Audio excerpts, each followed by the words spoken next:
Hello दोस्तों, स्वागत है आपका मेरे इस नए वीडियो में। हम आज बात करने वाले हैं लूसेंट को पढ़ने का सबसे आसान तरीका क्या है, लूसेंट को किस तरीके से पढ़ें ताकि हमें आसानी से लूसेंट याद हो जाए। तो देखते हैं दोस्तों, सिर्फ 30 दिनों में आप इसको लूसेंट को याद कर सकते हैं। अगर मैं जो इस तरीका बताने वाला हूँ, अगर आप इसको फॉलो करते हैं तो आपको लूसेंट पढ़ने, समझने और याद रखने में आसानी होगी। चलिए वीडियो को शुरू करते हैं और जान लेते हैं कि लूसेंट को किस तरीके से पढ़ा जाता है। तो देखिए दोस्तों, आपने देखा होगा कि सभी जितने कॉम्पिटिशन एग्जाम की तैयारी करने वाले विद्यार्थी हैं वो लूसेंट का अध्ययन जरूर करते हैं। तो ये बुक आपको मैं पहले ही बता देना चाहता हूँ कि ये जो बुक है सिर्फ रिवीजन बुक है। अगर आप स्टडी करना चाहते हैं, चीज़ों को समझना चाहते हैं, तो आप किसी और बुक से पढ़ सकते हैं जिसमें विस्तार पूर्वक लिखा गया हो।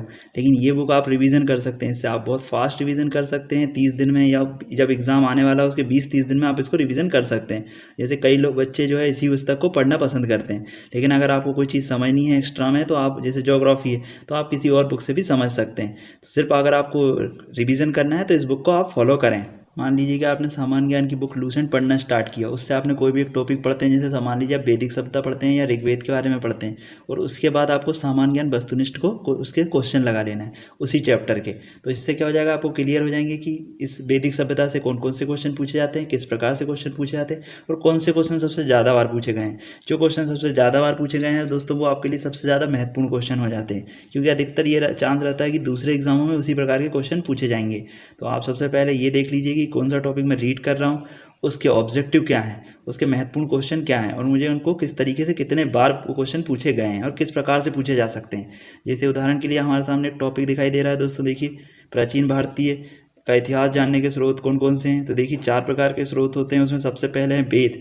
तो सबसे पहले यही आ जाता है कि सबसे प्राचीन ग्रंथ कौन सा है, तो वो वेद है, हिंदुस्तान का सबसे प्राचीन ग्रंथ। इसके बाद किसने लिखा हुआ है, ये आ जाता है किस भाषा में लिखा गया है, वेदों की कुल संख्या कितनी है, ऋग्वेद की क्या विशेषता है, ऋग्वेद किसे कहा जाता है, या इसके बारे में और भी जो बातें हैं इससे रिलेटेड, वो सभी क्वेश्चन पूछे जाते हैं। अगर आप लूसेंट ऑब्जेक्टिव उठा के देखेंगे तो उसमें आपको ये सारे क्वेश्चन देखने को मिल जाएंगे। तो आपसे उससे एक आइडिया आ जाएगा आपको कि सबसे पहले टॉपिक क्या है और टॉपिक से रिलेटेड क्वेश्चन क्या है। क्योंकि हमें कई बार ऐसा होता है कि लोग पढ़ तो लेते हैं लेकिन उन्हें उससे रिलेटेड क्वेश्चन समझ नहीं आते।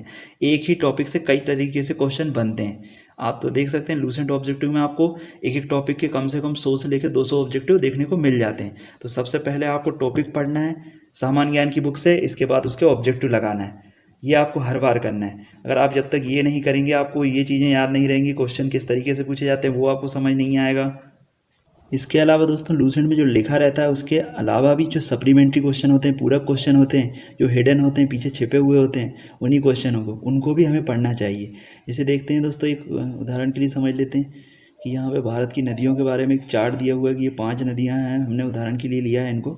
तो ये नदियों के बारे में आप ये जो बातें लिखी हुई हैं आप इनको तो प्रत्यक्ष बुक से पढ़ सकते हैं।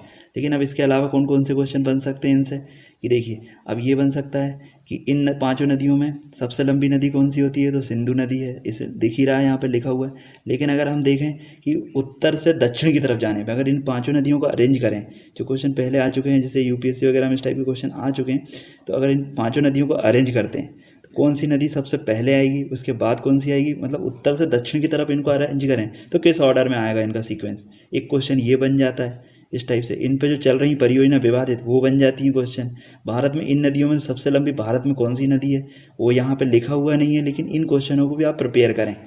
क्योंकि अगर आप इन्हीं सीधे प्रत्यक्ष पढ़ते रहेंगे तो आपको इनमें समझ नहीं आएगा इनमें से कौन सी नदी भारत और पाकिस्तान की बॉर्डर का निर्माण भी करती है। तो इस तरीके से जो क्वेश्चन है जो कि यहाँ पे लूसेंट में नहीं दिए होते हैं, लेकिन वो क्वेश्चन भी हिडन होते हैं, तो उनको भी कवर करना है आपको।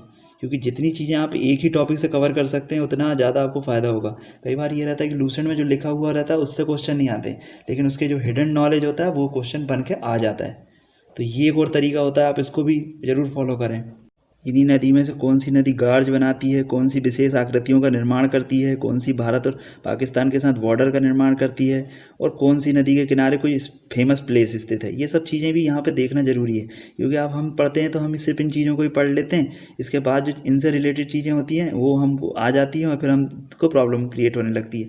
हाँ, या तो हमारे क्वेश्चन गलत हो जाते हैं या फिर हमें वहाँ पर समझ नहीं आता है। तो इस तरीके से ये टॉपिक मैंने एक उदाहरण के लिए लिया है। इसी प्रकार से हर टॉपिक में लूसेंट में बहुत सारा नॉलेज हिडन होता है। तो आप ज़रूरी होता है कि आप उस हिडन नॉलेज को भी देखें, उससे रिलेटेड क्वेश्चनों को भी रीड करें, उनकी भी स्टडी करें। तो इस प्रकार एक ही टॉपिक को कवर करें, उससे रिलेटेड जितने भी बैकअप क्वेश्चन हैं हिडन क्वेश्चन है या प्रीवियस ईयरों में पूछे गए क्वेश्चन है उनको भी प्रिपेयर करें।